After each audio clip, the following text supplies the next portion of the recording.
पाठ परंपरा को दीपायमान करने वाले सभी आचार्य भगवंतों के चरणों में कोटि से वंदन। मेरे गुरुवर आचार्य ऋषभ चंद्र सुरीश्वर जी महाराज साहेब, जो जन जन की आस्था के केंद्र थे, मानव के मसीहा थे, कभी भी उनके दर पर किसी भी प्रकार का व्यक्ति आए कभी खाली नहीं जाता था। ऐसे आचार्य ऋषभ चंद्र सुरीश्वर जी महाराज साहेब के चरणों में कोटि से वंदन।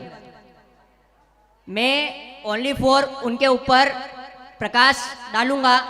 मैं प्रकाश डालने लायक नहीं हूं, लेकिन मैं छोटा सा प्रकाश डालने का प्रयास कर रहा हूं। जब उनकी स्वास्थ्य 21 तारीख को उनका स्वास्थ्य बिगड़ चुका था, तब से कंटिन्यू में सुजान मल जी सेठ के कांटेक्ट में था। मैंने इनसे कितनी बार निवेदन किया था, संजय जी सराफ के कांटेक्ट में था। मैंने बोला, और गुरु भगवंत आचार्य महाराज के भी मैंने बहुत निवेदन किया कि मैं कहा चल करके एक बार अपने को दिखा देना चाहिए। गुरुदेव का मात्र एक ही कहना था कि मुझे कुछ नहीं होगा, और मुझे कुछ है भी नहीं, लेकिन रिपोर्ट बोलती थी कि कुछ न कुछ उनके शरीर के अंदर इन्फेक्शन है। ये सब गतिविधि 27 तारीख तक चलती रही। फिर वह 27 तारीख को वह यहाँ से हॉस्पिटल गए। लेकिन इन सब के बीच में एकमात्र इतना सा कहना चाहूंगा कि वह उनको इतना तो पता चल गया था कि मेरा समय नजदीक आ चुका है, लेकिन वह डिक्लेयर किसी को नहीं कर रहे थे।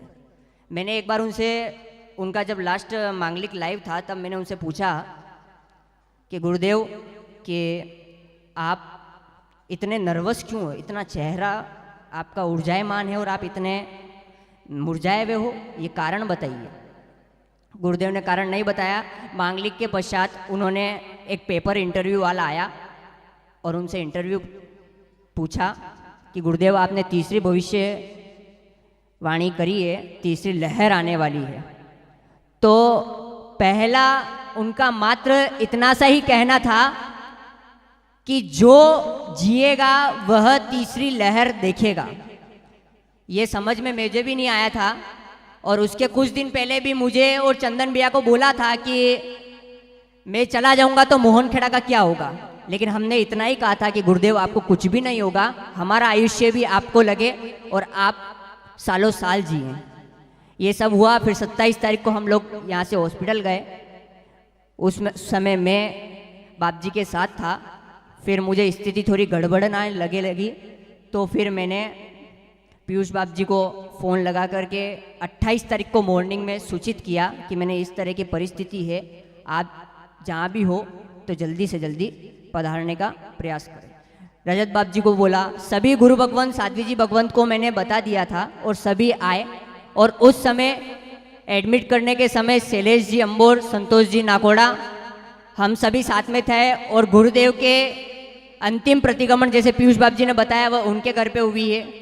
और वहाँ से हम लोग नाइट में निकल कर के हॉस्पिटल मोहक के अंदर एडमिट किया उनको, और उन्होंने उनके द्वारा ही हॉस्पिटल का नाम बताया था कि मोहक में मुझे जाना है और वहाँ पे ही इलाज करवाना है। क्योंकि विनोद जी भंडारी लास्ट 3 साल से उनके कांटेक्ट में थे और पहले भी थे।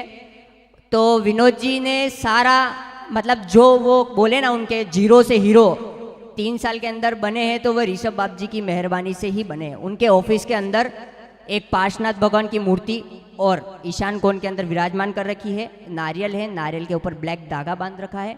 और उनके जस्ट ऑफिस के सामने एक नाग देवता की स्थापना भी कर रखी है। जब से वह नाग देवता की स्थापना हुई है, तब से वह उनका सिक्का बुलंद होकर के वह बहुत ही आगे तक गए हैं। लेकिन गए होंगे, लेकिन मेरे गुरुदेव को तो वो नहीं बचा पाए, इसलिए मैं उनसे बहुत नाराज हूँ। और जो ऋषभ चंद्र सुरीश्वर जी महाराज साहिब के, भले उन्होंने उनके परिवार को कुछ भी नहीं देखा, न तन देखा, न धन देखा, न मन देखा, ऐसे गुरु भक्त वहाँ पर मौजूद थे। संतोष जी नाकोड़ा और शैलेश जी अंबोर। फिर बाद में हम सभी गुरु भगवंत और साध्वी जी भगवंत से कोऑर्डिनेट कर करके सभी भगवंत वहाँ पर आए और कोऑर्डिनेट चलता रहा। लेकिन 31 तारीख को शाम को डॉक्टर ने बोला कि इनको वेंटिलेटर पे लेना पड़ेगा।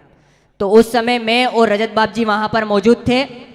और उसके बाद में वीडियो कॉलिंग पे पीयूष बाप जी को दर्शन करवाए और पीयूष बाप जी को इशारा किया कि तू यहाँ आ जा। तो उस समय वह तुरंत निकल करके 1 तारीख को वह इंदौर पहुँचे।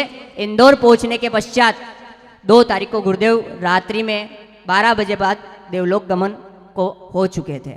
ऐसे आचार्य भगवंत का गुणानुवाद तो मैं बहुत कम शब्दों में कर सकता हूँ, ज़्यादा मुझे नॉलेज नहीं है। जो जन जन की आस्था के केंद्र थे, जो मानव सेवा के मसीहा थे, ऐसे गुरुदेव आचार्य ऋषभ चंद्र सुरीश्वर जी महाराज साहिब के चरणों में कोटि से वंदन। और लास्ट में मैं एक शायरी के माध्यम से इस व्याख्या को पूरा करना चाहूँगा। जो भी शक्ति मिली है वह गुरु कृपा से मिली है, यह मानकर जो शिष्य अपनी शक्ति को गुरु भक्ति में व्यक्त करे वही सच्चा शिष्य कहलाता है। जय गुरुदेव, जय आदिनाथ।